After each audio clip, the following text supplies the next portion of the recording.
Hi, everyone. Welcome to today's show. I am Matt Ripking. I lead the financial and professional services verticals here at LinkedIn Sales Solutions, and I'll be the host today for today's episode. We're going to be talking today about how we can drive revenue or asset growth through digital sales tools while not running afoul of very important compliance requirements. Digital sales tools are putting financial services organizations under increasing scrutiny from regulators. These same tools, though, are proving invaluable to banks, asset, wealth managers in landing new clients, in expanding existing relationships, and also retaining clients. Therefore, simply turning away from these tools and the insights they provide is simply not an option in 2022. This is one of the reasons why financial services is the fastest growing segment here at LinkedIn. Now, many client experiences around the world due to the pandemic are still entirely remote or at least partially remote. Embracing digital is absolutely critical to winning new business. So how can financial services firms benefit from using these tools, but do so in a compliant fashion? The good news is you can, and it's easy enough. So before we dive into that topic today with our special guest, a few housekeeping items. We will be recording today, and a recording of this conversation will be available post-session via the LinkedIn Sales Solutions page. Secondly, if you do have any questions, please pop them in the chat. The chat is moderated and will ensure that we get your question posed. So with that, I want to hand us over to our special guest today, joining us from Hearsay Systems. And Bill, so happy to have you here today. We have a little bit of a tradition here at LinkedIn that whenever anybody introduces themselves, in addition to any standard bio stuff you'd like to share, perhaps share one thing about you that's not on your LinkedIn profile. So Bill, over to you. All right, great. So if you were to go to my LinkedIn profile, you would find that I've got about 15 years in the financial services industry. I've been in the compliance world for a significant portion of that. But to your question about what is not on my LinkedIn profile, I would say managing competing priorities with collaborative and diverse team members in high pressure situations, which is a very fancy way of saying I like to play a lot of Dungeons and Dragons. Awesome. I think there might actually be a LinkedIn group for that. You might actually consider joining it. Awesome. How long have you been with Hearsay, Bill? About 18 months now. Okay, great. Well, Bill and I have had a chance to speak before, and we're super happy to have him here. So looking forward to having a free-flowing discussion today. Got some questions to kind of start us off, and then we'll see where we go. Sound good? Excellent. So Bill, obviously I don't need to tell you this, right? But as you know, the number of client discussions, right? Whether you're an advisor, a producer, a banker, the number of client conversations that have been happening remotely or digitally has really skyrocketed in the last couple of years. Now, some of that was happening pre-pandemic to begin with, but the pandemic has certainly poured gasoline on that fire.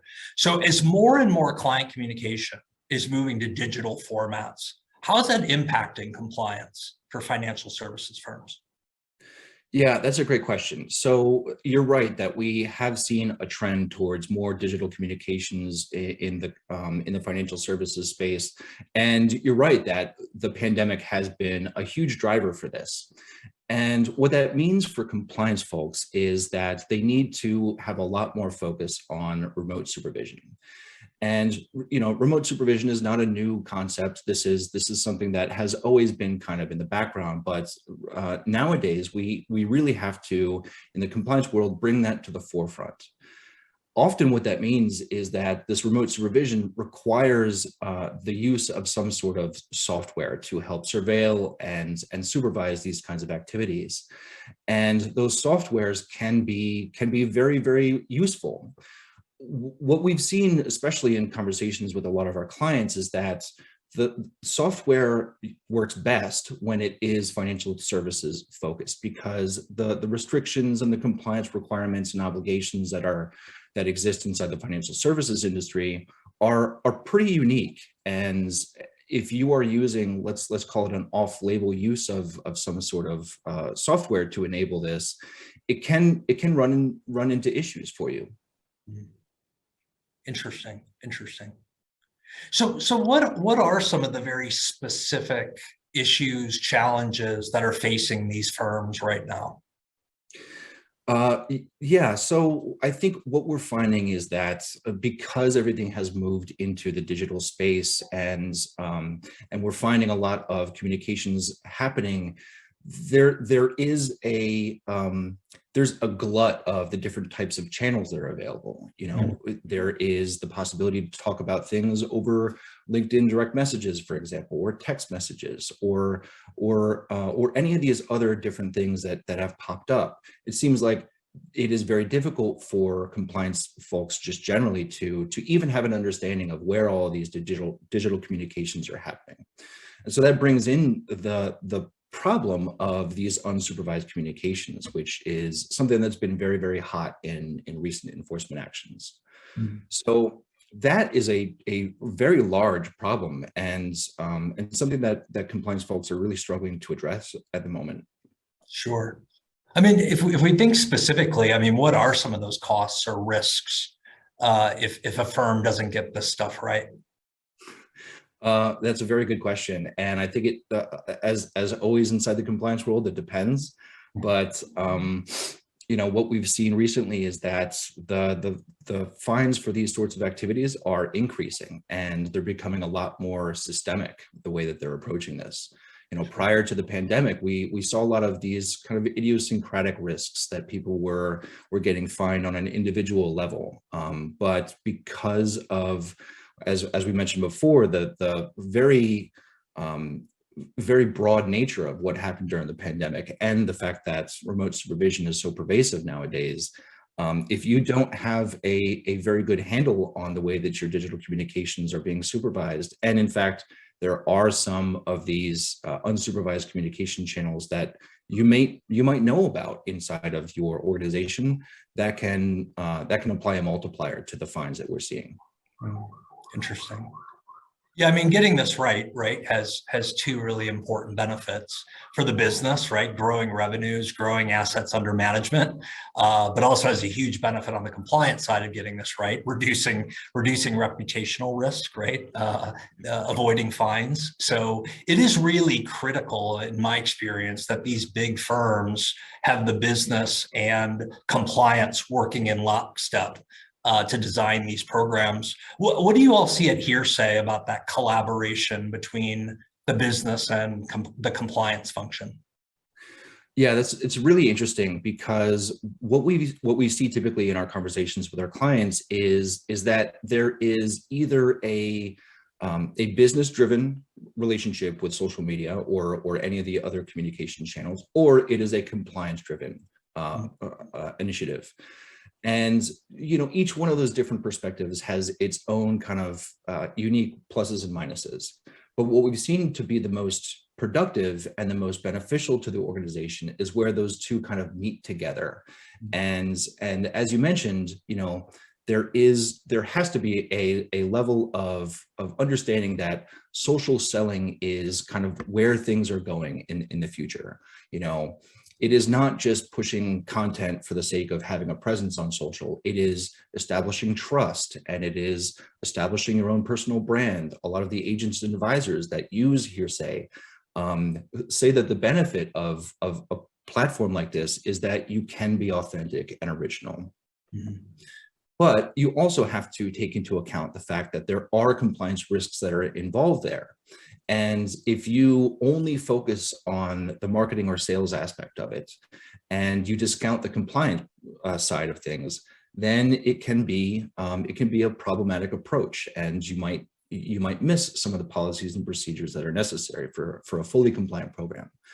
But on the other side, you know, if we were to approach it strictly from a compliance perspective and lock down everything, and, you know, prevent people from fully being authentic and original on social media, you're kind of cutting off your program at the knees. And I think that is a very good way to approach risk mitigation, but it's not a very good way to approach the social selling aspect of a media presence. Interesting. Yeah, I love so much of what you said there. You may be familiar here at LinkedIn. We recently commissioned some research specifically in the retail investor space that found that somewhere in the neighborhood of 25% of investors in North America are open to exploring a change to their advisor in the next 12 months. They're actively seeking a new advisor. And one of the key reasons they talk about is something as simple as, I want to work with someone else. So there's this huge element of preference that really drives a lot of decision-making in the space. And the reason I mention that is it speaks to this concept you shared around people might be missing out of sharing their authentic self and being human beings and creating opportunities to connect with clients, new clients, but also delight existing clients. So huge business benefit here, but again, just needs to get it right from a compliance perspective. Yeah, that's right. And I think it's interesting to think about this business as a relationships-based business. And if, as you mentioned, 25% are looking for a new advisor, it makes me wonder, what is the nature of the relationship that you have with your current advisor that's making you think about switching? And also, I guess that extends to the next question: what is it about your next advisor that will interest you in forming that new relationship? And yes, I'm sure it has to do with your perspectives on the markets, and I'm sure it has to do with the level of respect that you have for an educated viewpoint. But at the same time, you might like the dog that they have, and you might like the fact that they're hikers and those sorts of things, right? So that personality that you bring to your social media is very, very important too. Absolutely. A true story. Last year, I changed my wealth manager myself, and I actually used LinkedIn to find that person. Got a warm intro through somebody in my network. Did a little checking up on him and his posting and what he was talking about. And that was actually a key determinant in my own personal decision there. So it really does happen. In fact, in that same survey, 39% of folks in North America said their advisors' brand on social media was important to their decision. That number was in the teens in just 2016. And I think my favorite quote from that research is, today's advisor is not your parents' advisor, right? Things have really changed, right? And this is why you're seeing this huge uptick in financial institutions that are getting on the LinkedIn platform, other social platforms, because they see the power of it, but again, have to manage that risk in a really thoughtful way with their compliance partners. When we think about very specifically these platforms, Bill, one of the most common things that comes up when we are talking to clients about usage of LinkedIn, for instance, is direct messages, right? So whether it's a direct message on the platform between two people that are already connected or using something like LinkedIn's InMail, but also I'm seeing an evolution towards text communication as well. There's good old snail email as well. What are some of these trends in client communications mean for compliance, and what should firms be thinking about? Yeah, this is an interesting portion of it. So in my experience, there is a kind of spectrum between the privacy of the people that you are supposed to be supervising and the actual act of supervising those people. And so a lot of the times what we've seen in certain clients is that they take an all or nothing approach. And that either means that they overvalue privacy, and so they're not going to supervise any of the activities that happen over LinkedIn direct messages or any of the other communication channels, or they say we must see everything. And again, that kind of goes back to what I was talking about before with what the preference of the program is, either marketing and sales or compliance. I think the interesting thing is when firms are able to hit that sweet spot between the two, because you don't necessarily need to see all the activity that's happening in private messages. A lot of the times that stuff is private, and it is not the responsibility of a firm to look inside of things, to look for things like, recruiting and and just, general talk about Little League baseball. Those sorts of things are not the purview of a financial services firm. However, you do need to have eyes into it, because if, as I mentioned before, social selling is happening inside of your private messages, that is something that a firm does need to see. And so what we're seeing is a lot of leveraging of technology to differentiate between the two. Some of them being fancy lexicon-based determinations and those sorts of things. That actually could be a good segue. I'd love to understand, this space is only becoming more sophisticated. So curious what your views are around how services are evolving and getting better in this regard. I think it's always been a struggle, and it always will be a struggle. If we look back at the history of the way that these services have evolved, there was a big push in the 2010 to 2015 area of trying to get their arms around the compliant use of social media. And now I think if you were to look at the big firms that are out there, you would probably struggle to find a firm that does not have a social presence. And we're starting to see that same thing happen with text messaging at the moment, where there was not a lot of interest in having a compliant texting solution 5 years ago. And in fact, a lot of firms just used a policy of don't text, and that was seen as sufficient. And I think in 5 years, we're going to see the same sort of thing happen as we saw with social, where it's not able to be a policy of prohibition.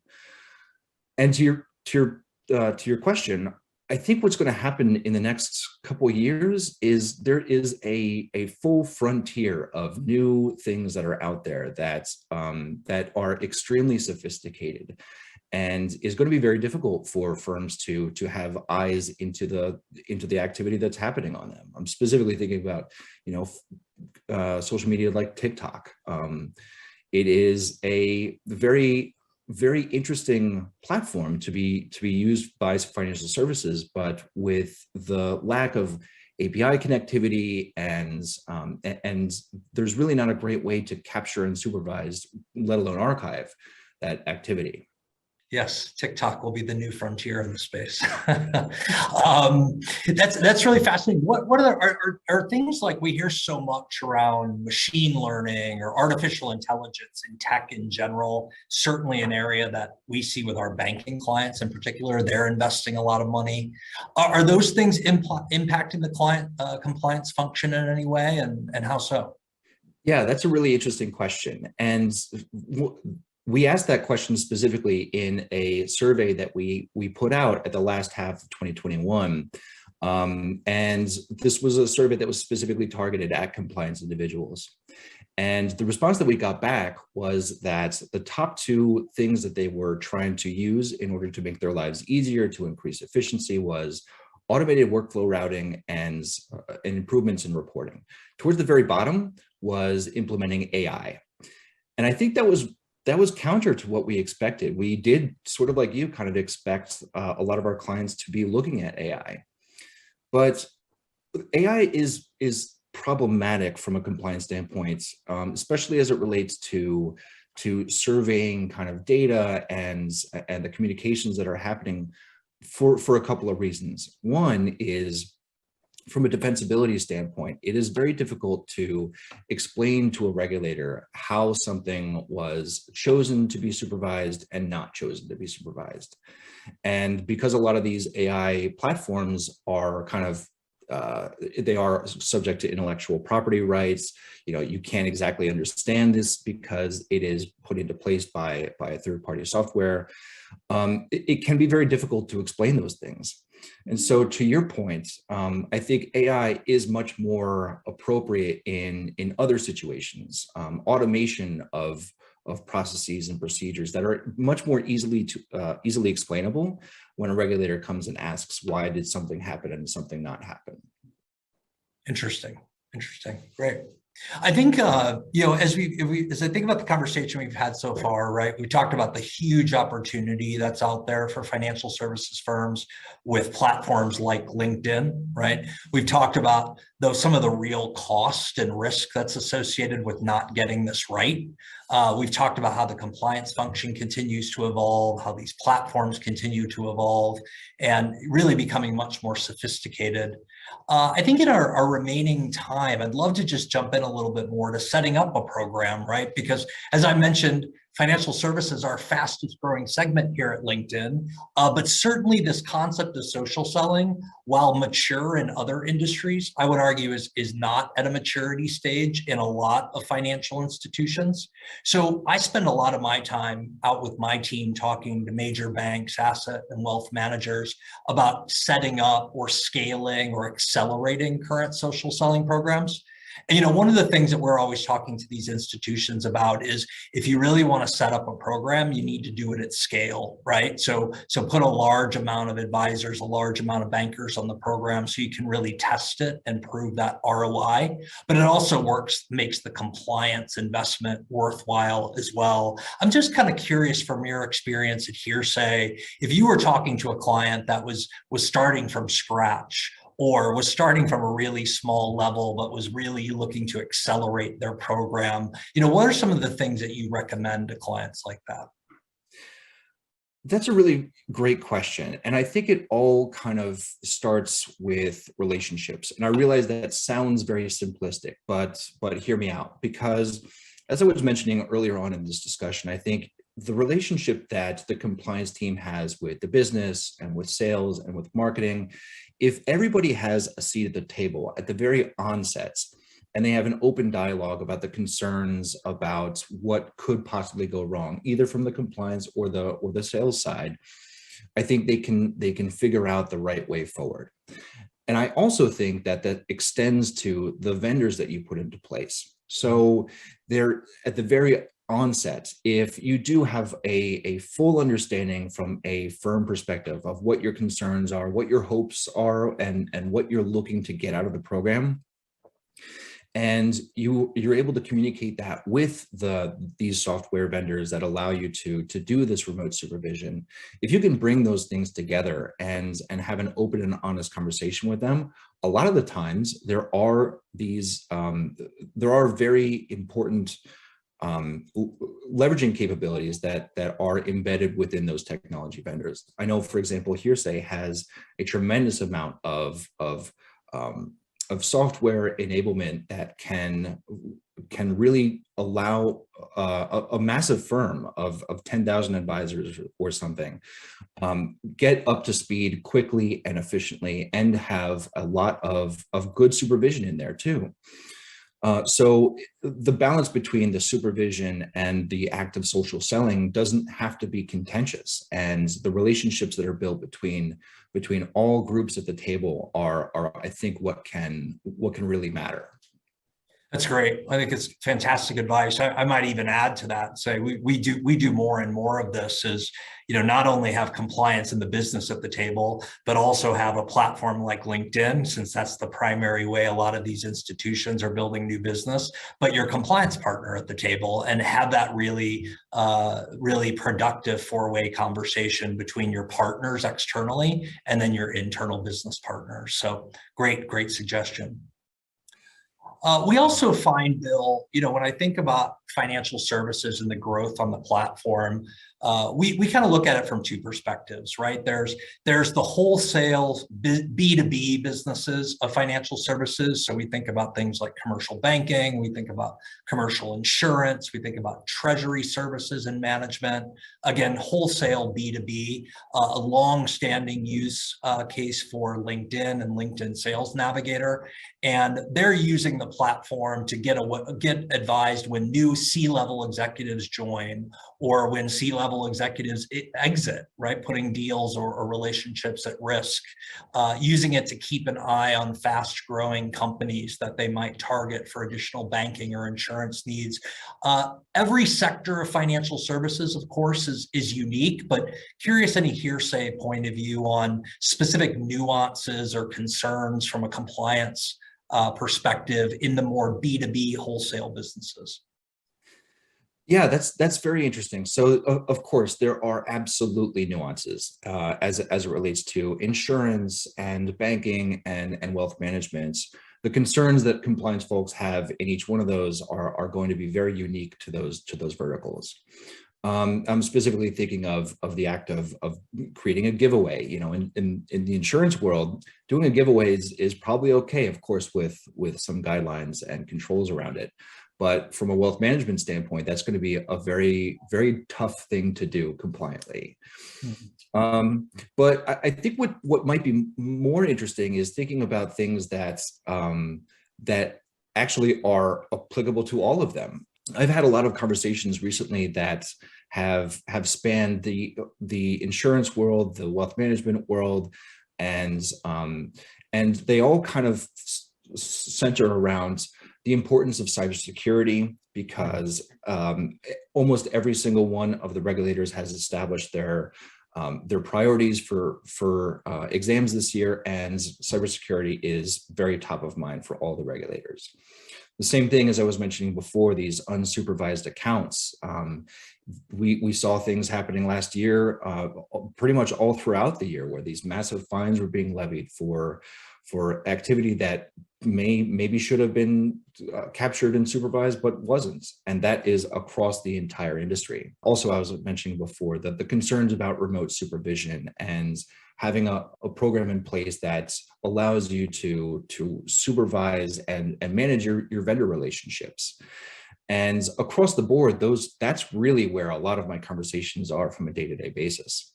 As we think ahead, I'm kind of curious, Bill, what's exciting you and Hearsay these days as you think about the future ahead for financial services, social, and compliance? So what is very exciting to me is finding a sweet spot for where that AI can actually work, because I think there is a really big opportunity for efficiencies to be gained by implementing certain AI strategies. Now, of course, you can't use AI to approve and deny your communications, but if you can identify certain things in a way that is clear and transparent and defensible to a regulator, that allows you and your firm to enable a workforce of 10 to 20,000 advisors, that's extremely exciting to me. And I think it's right around the corner. Yeah. The other thing that I think I'm very excited to see is we have talked a little bit about the new frontiers of where digital communications are going. And I think it's very exciting to me to see not only how, from a compliance perspective, we're able to enable those digital communication channels, but also how they're going to be used on the sales side. As we talked about, TikTok is a very interesting thing. It's very much in the zeitgeist. People have talked about it a lot recently, but I'm very interested to see whether or not we're going to have workforces of 10,000s doing TikTok dances and those sorts of things. And, you know, I think that'll be a really fun and interesting thing to come to the financial services industry. Well, having done one TikTok video at my organization's request in my career that will never see the light of day again, I also look forward to seeing some of those TikToks across the industry. But I share your excitement in so many ways. I think the conversation has really changed, right? Candidly, 5 years ago, we were having a lot of conversations with financial institutions, having to sell them on the power of a LinkedIn or other social platforms. And we don't have to make that sell very much anymore, right? Because these platforms are so embedded. There's so much documented use case. And more importantly, there's just darn good results attached to them, right? Firms are growing assets, firms are growing revenue, specifically because of what they're doing in social and their social selling exposure. So I share your excitement about that, you know, seeing entire organizations put every advisor on the platform and just watching the results. It's really exciting to see. So I share that excitement for the future. So I think that might be about all that we have time for today, Bill. This was a fantastic conversation. Very much thank you and the entire Hearsay Systems team. You're great partners here at LinkedIn. I want to thank all of you that tuned in today and to listen. A lot of folks put this together behind the scenes, so I want to thank all of them.